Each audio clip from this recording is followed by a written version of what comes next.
What is happening in life right now? We launched 13 years ago at Autodesk University.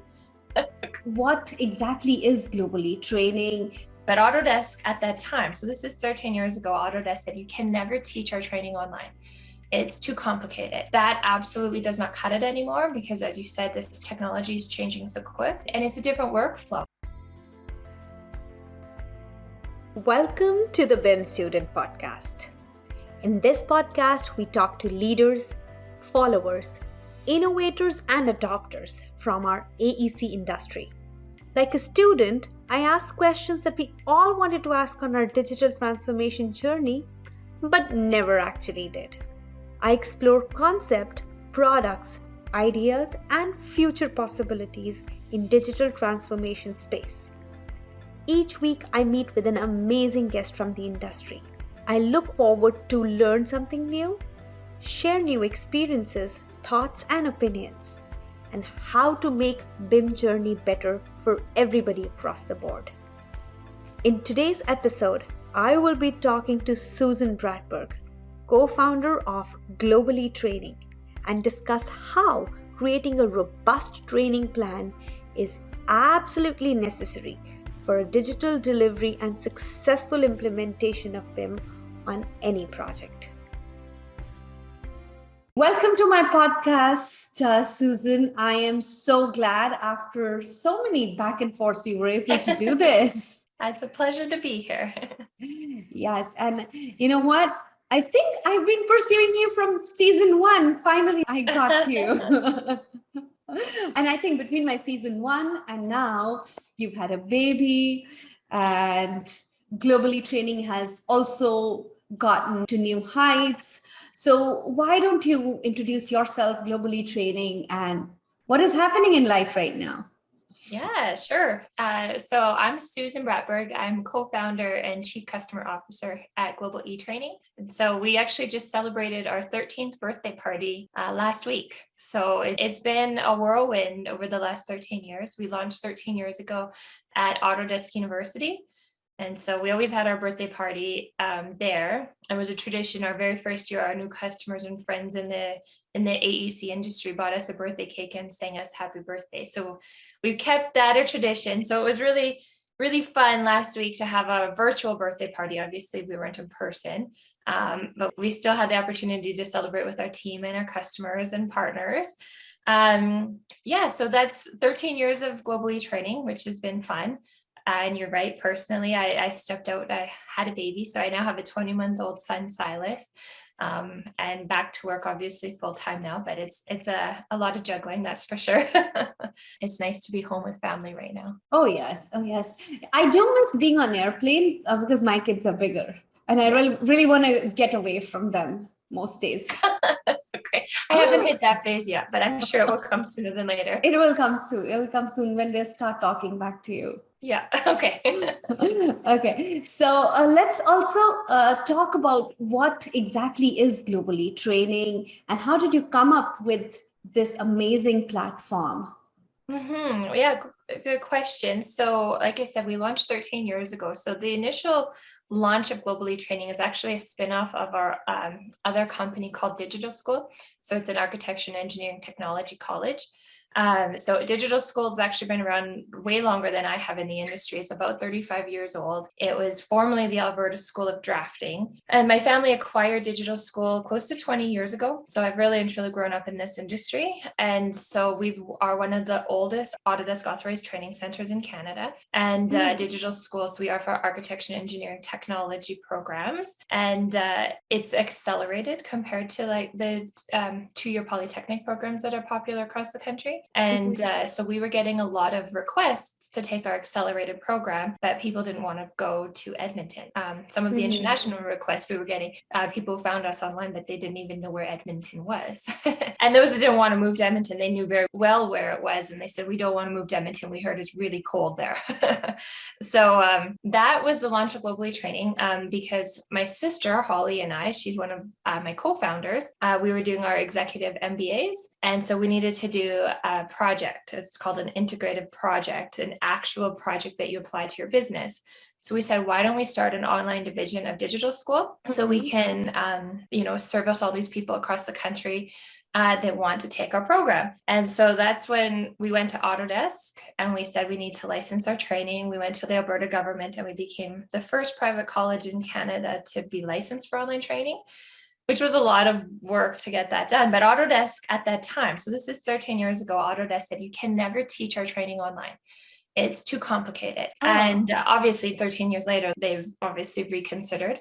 But that was 13 years ago. And we looked at, we did partner with publishers. We partnered with some organizations and they made like video training, but we ended up doing it ourselves because we have a background in instructional design and adult learning and I guess learning styles and all sorts of different things. So we realized we've got this expertise.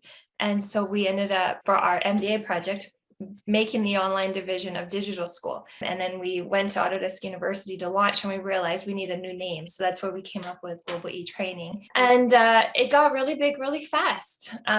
So we now have learners in over 150 countries and we have reseller partners on every continent with the exception of Antarctica. So we are truly a global training company and we still have our partnership with Digital School, and Digital School is completely online. Now with COVID, we had our campus in Edmonton, but we closed it with COVID and we actually don't intend to reopen it. We continue to be 100% online college. So we've got our two divisions, Global E-Training, which is mostly corporate training. We focus on architecture, engineering, construction, manufacturing companies. And we give them, it's the 80-20 rule. We give them 80% of the training that they'd need. And then we help them customize the training and add their own workflows and processes. And then Digital School is helping people get into the industry. So then they can take one of our online programs as a BIM technician or architecture or engineering technology. So those are our two different companies, but that's the story of how Global E-Training started. That's a very inspiring story. I wish I would have taken a suggestion from my dad and been a doctor. Yeah. My cousin runs now my dad's practice. Okay. And I do miss, when you get something from your family and you can do something new out of it, it's really great. But I think Global E-Training is totally like your baby. Before you had your baby, you had a baby. It's true. And it's funny because now Global E-Training is kind of grown up. It doesn't need me all the time, but I still love it. It's like yes. Yeah. Oh, but the team is the company and the team has sure grown up a lot. Yeah. Oh, yeah, for sure. And I have gone through the platform. I've signed up for some courses. You have some amazing content over there that I can personally vouch for. Being a trainer myself, I see the value of training and continuous learning. But just for everybody to understand how important it is to have a training plan, and because of COVID and because of also, we want to learn from every part of the world. How important is having continuous and an online training platform as a part of your digital transformation if a company is going through a digital transformation? Well, I think it's absolutely essential. And I think it's incomplete without that training component. And so I've seen my fair share of BIM execution plans. And now, of course, companies are all tackling their digital transformation initiatives. And I really think training is the core of it. So if you've got new processes, new technology, new best practices that you're expecting your team to follow, it's really impossible without an effective training plan. So don't be surprised if you implement all these amazing new ideas and you didn't train them. Don't be surprised if it doesn't work. If you have an effective training plan, trust me, whatever initiative that you're implementing will run so much more smoothly. Right. And I can back that up, comment by saying that there have been times that a project started, let's say on Revit 2015, and the project went on to finishing in 2018 or 2019. That's a usual nature of the projects in our industry, right? They are not 3 months, 4 months projects. So these projects, even every year, Revit is giving out a new option. And then while you're in the process of BIM implementation, you are implementing new technologies at every step. Exactly. And not everybody, I don't think anybody would be trained enough to know everything from the start. So it's not just at the start of the project, but it's like a continuous process at every step, maybe like a yearly plan that for this year, if this is what we're going to achieve, this is what we're going to implement. So I think that's a very valid reason. How do you think is the online presence of Globally Training, how has that helped it grow so fast? Yeah, well, I'm sure glad you brought up like the continuous training, and we've seen a shift over the last 13 years. So like the old school way of thinking about training was obviously people were used to instructor-led training, and we'd have organizations say, we're ready to train our staff up, and they'd, just like they do, they'd send them in a classroom, they'd sit there for a week, they'd get trained, and they do it every couple years. And that doesn't cut it anymore. So initially people use Globally Training like that. Okay, everyone's taking a Revit course now. Okay, we'll look at that again in a few years. That absolutely does not cut it anymore, because as you said, this technology is changing so quick, and it's a different workflow and different best practices for every single project. And so that's where you need to be able to train like before a project, during the project, and then have it as a takeaway as well. So we kind of are every step of the way, and we have training at people's fingertips. And it's a new way of thinking about it. It's just continuous training and immediate skills application to your projects. So you don't need to sit in a course and then try to apply it 6 months later after you forgot it and after everything's changed. You get to learn it and apply it immediately. So that's what we're able to do, is this immediate skills application. And with it being online, you don't need to sit and wait for the class to start, whether that's in person or even like a webinar, virtual classroom style. It's literally at your fingertips, even in the software you're using on the project, right? Built right in the software, for example. Right. And do you think because of the online platforms being so part of our learning culture now, the duration of this training doesn't have to be like 1 week. You can take an hour or 2 hour training and get on with work. Do you think that's become really? Yeah. So, I mean, I have tried to convince this to a lot of my clients that, you don't have to spare time from your billable hours to train your staff, and a platform like Globally Training. And there are some of other, for our industry, I find this a very, very unique platform because it literally has everything that me as an AEC professional, I would use to work on a project, and the library is growing. And having said that, the library, I want to talk about how many courses do you have in there, by the way, in your platform? Well, I'm used to saying 350, but we just added another 335. So Whoa. Yeah, nearly 700 courses. My goodness. So there is no dearth of learning. You just have to be available to learn, right? Exactly. And we don't want to overwhelm people because I cannot imagine one person being able to take 700 courses. It's kind of like Netflix. It's a subscription model. And so, I don't know anyone who's ever watched every single Netflix show. Like, you focus on what's important to you, what's interesting to you. And it's the same idea. So people pay their subscription. They have access to all the content. It's called our Get Everything library. And then they can pick and choose what's interesting to them, what's relevant for their projects. And then organizations can also assign training to their staff, including customized training, which is the really important piece. And I very much encourage companies to do this, because when I talk about applied training, the more relevant that we can make it, that it's company specific and project specific, the more sticky it makes the training, right? You learn it and you can apply your skills immediately to that project. Right. And like I said, you don't go about spending your billable hours in like a 4-day session.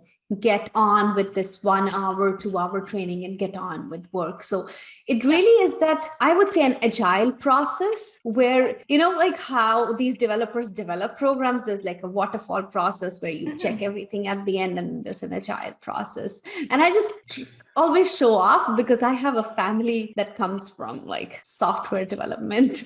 So I got to know, I know some terms and I like to show them off. But yeah, it's a very agile process in which at every every step of the way. When you need to get trained on something, you can pick up.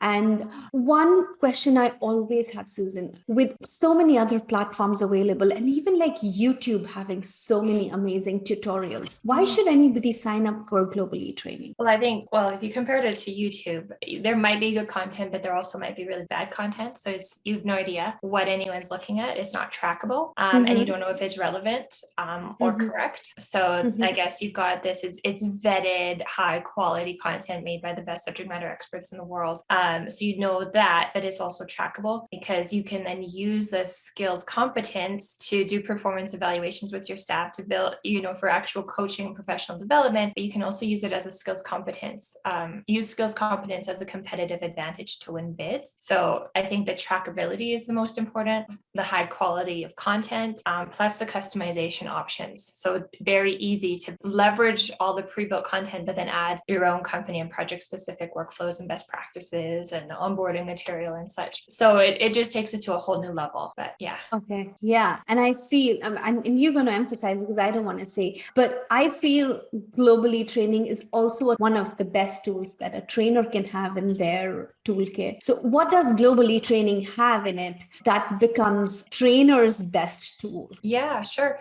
So we follow the concept of like flipping the classroom. So if someone is doing training, whether that's instructor-led or virtual classroom training, or just standalone asynchronous training, like it works well as complete asynchronous, which is like the standalone on-demand training. It includes all of the learning styles. So that's why, for example, Global E-Training is recognized by Autodesk as equivalent to an ATC, that's an Autodesk Authorized Training Center instructor-led course. So we can issue the exact same certification as if someone went and took a sit-down course in a classroom.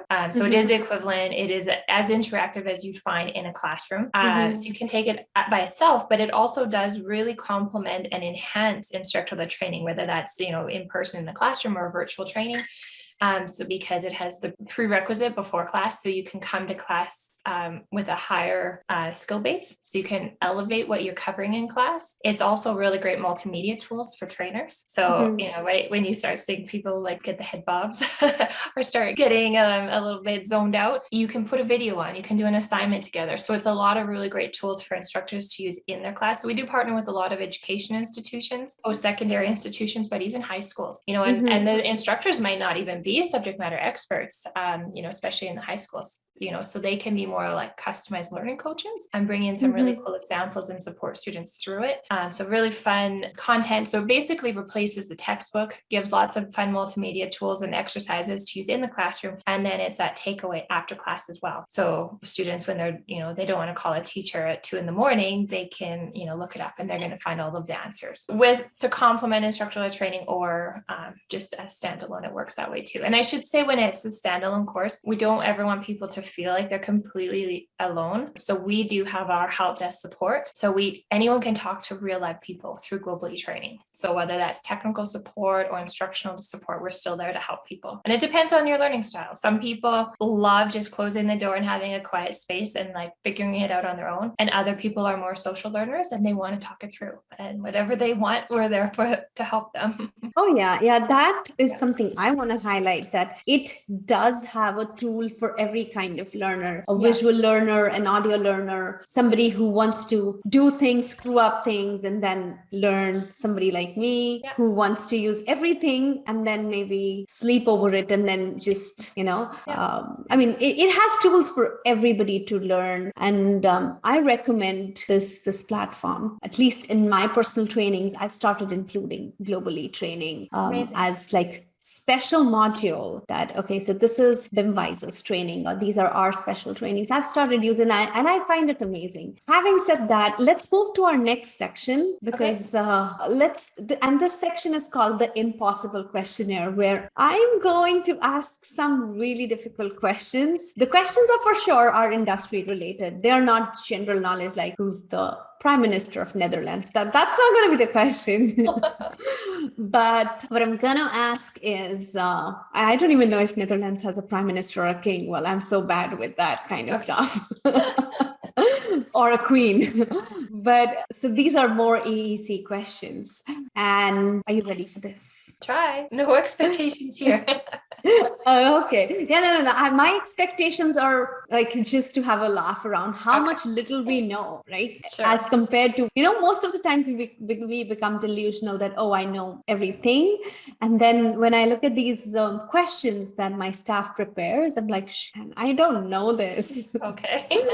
So, okay, let's get to our first question, which is, in a concealed construction, a material or a member that fills an open space, what is it called? Okay, so first of all, concealed construction. Okay. It's a concealed construction. So there is a material that fills or seals an open, like a hole or an open space. What is it called? A draft stop, a fire stop, a tailpiece, a back pan, or an insulation? The only one that I'm familiar with is insulation, but I don't think that's correct. Want to make another guess? Okay, so obviously it's not correct. Backstop? There is no backstop. There was a back pan. Oh, okay. I clearly don't know the answer. What's the answer? Okay, Susan, I really like you, so I'm going to repeat my options, and then I really want you to get this one. Okay. I'm going to write them down this time so I don't get, because there was a few options. Okay, let me start again. It's a draft stop. It's a fire stop. It's a tailpiece. It's a back pan, and it's an insulation. Was the first one? It's a draft stop. Yes. Draft stop. Okay. Because that makes sense, because if it's a draft, like I could get drafty. Yeah. Okay. Draft stop. It makes sense. Okay. No guest ever on this podcast has gotten so many chances. Okay. Well, I appreciate your special there. Okay. So the next question is, the process of removing concrete forms from a cured concrete, what is it called? Clearing, deforming works, stripping, or cleaning? Deforming? Is that deforming works? No, it's stripping. Stripping. Okay. Again, makes sense. Okay. And the last question, because I gave you so many hints, I'm going to ask you one more question. Okay. And if you would have heard a previous podcast, this is a repeat question. What is the melting point of aluminum? Oh. And this is in degrees Celsius. So 658, 250, 700, or 470. Those are all high. I was like, okay, I hope you give me a low one that I can scratch off and deduct. Let's go 470. No, it's 658. Okay. Okay. Makes sense. That's the most specific. See? There. Should have gone with that one. Okay. Okay. So I hope this questionnaire challenged you a little bit. Yeah. Okay. So the next part of this podcast, which is the last part, is Rosebud and Thorn section. Okay. So what do you think is a rosebud and thorn of implementing a training plan into a firm's digital transformation plan, or just a project execution plan? Sure. Okay. So I love this idea of rosebud and thorn. I really love it. Okay. So the rose, that's the now, right? The beautiful things that we can do right now. Yeah. So I think just knowing the industry, the challenges that AEC industries or companies that are facing, one, they're facing staffing shortages. Because they're very busy, right? And this pandemic has caused a lot of shifts. Everyone has heard of the great resignation, if you will, and a lot of transition happening, right? So everyone's trying to attract and retain the top employees. And so I think that training is a really big piece to attract and retain, and of course, train your employees. And the demographic of the workplace has changed. So majority of the workforce now is millennials or Gen X. So they have these expectations. The old school way of doing things just doesn't work anymore. They want now everything. They're very impatient audience. And so we can help with that. They don't want to have to wait a week for training or have to ask for training. They just want it now. They want it at their fingertips. So that's one thing that is a rose that we can really help with. And then also the companies are facing, again, it's really competitive, and it's really great that it's such a busy industry. Everyone that I've talked to in the industry is busy. It's different than a year ago. A year ago, everybody was kind of on pause, not knowing what's happening in the world. But now there's a backlog of projects to catch up on. So it's exciting. People are bidding on projects, but it's also a more competitive industry. So you can't just say, yeah, we do BIM. I call that Hollywood BIM. Like that's what kind of like 5 years ago, you said on a fancy glossy marketing brochure, yeah, we do BIM. And then when they really drill into it, like there's no backup of it. So now we can actually help prove, yes, we have a trained and competent staff that's ready, willing, and able to execute these projects, and we can prove it. So I think that that's the Rose, is helping companies be more competitive with attracting and retaining their talent, and competitive in winning bids. That's a rose. That's a rose. That's a beautiful. And it's not just a rose. These are roses. Yes. That's a beautiful bouquet of roses that I would have for Valentine's. Okay, sure.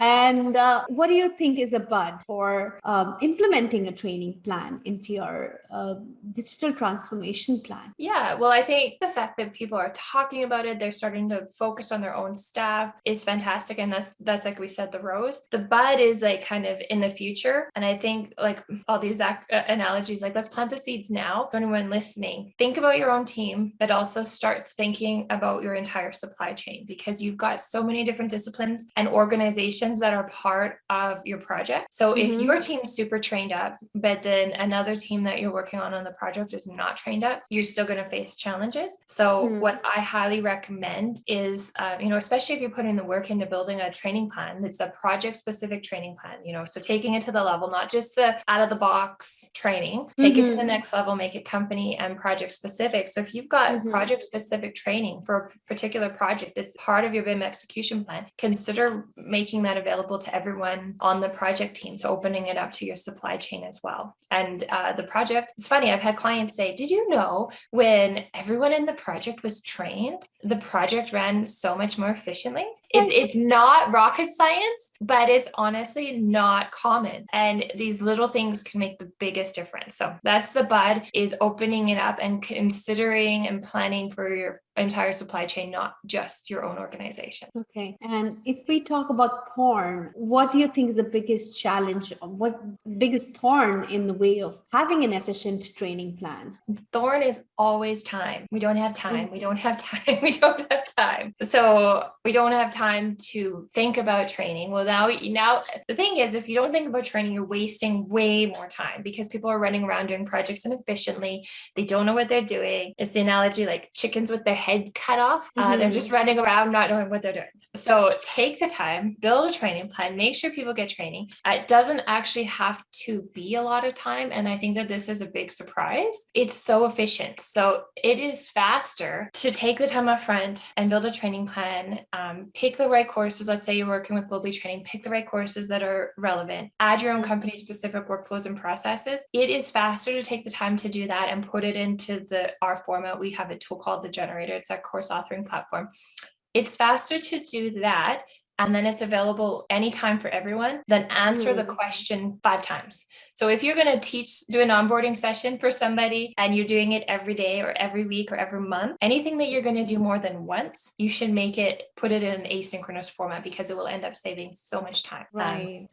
It's hard to tell you that up front, because yes, it does take some time, but the time savings is huge. So Oh yeah. Yeah. And I think that's also like we were talking before, if we could spend more time in organizing the mess beforehand, you can last the winter before you get into your garage. There you go. Yeah. Right. So, I think that makes a lot of sense. I think actually showing the value that how much time saving will putting up a solid training plan to some of the senior people in companies, that for me is the biggest challenge. As somebody who's an active trainer, who's passionate about skills development, I feel showing the value, that how much value would you add to your company and to your employees, that is the biggest challenge for me. And now with Globally Training, I'm trying to navigate that challenge, that at least I can show the data, the analytics, that see these 10 people took training and then this much time is what they saved on a project, or they saved on a bid. And time is money. And I always say that, what happens to in a training session, what happens is that, and this is what I believe in, like personally in my company also, that you're not just empowering your employees to be a better participant in team, but you're empowering your company as a whole, because one person cannot get all the good ideas out. Some of my brilliant ideas I have come across when I was training somebody, and it was like a conversation, or it was like somebody asked a question and I had to find a solution for that because I never had that thought process. So Right. I think for me, a good takeaway from this whole thing is that, I don't know who said this, but somebody said that train your employees good enough that they can leave and treat them well enough that they never. I love that. Yep. I've heard that too. And I don't know who said it, but I 100% agree with that. I've had companies say we don't want to train them because what if they leave? I'm like, well, if that's your perspective, why would they stay? Right. Yeah, exactly. Well, and we see like that's just kind of how the workforce is these days, especially with project work. I think we have to expect that. And it is more popular with the demographic that is the majority of the workforce now. So if they stay, fantastic. But if they leave, make them as the most efficient and effective as possible on each project, and able to get project teams up and running quickly, because those teams, you have to build a team and disperse a team, and the demographics of the team are always going to change. So we need to be able to get them really going through like the forming, storming, norming, performing, the phases of a team. We need to get them to performing as quick as possible. So training 2 years ago that is not even relevant anymore is not going to cut it. So getting them up to speed, and then again, like treating your people well so that they can get to that high performance level. You know what, Susan, we could keep on chatting about this whole amazing stuff, but you know what, I want to save some stuff for the next time. Sure. Want to bring you on for like maybe another season, another episode, and delve more into intricacies of trainings and everything else that is changing in our industry. But thank you so much for being on this podcast. It has been a total blast having you. Thank you. It's been fun. Yes. Thank you so much for being here. Bye-bye. Awesome. Thank you. Bye-bye.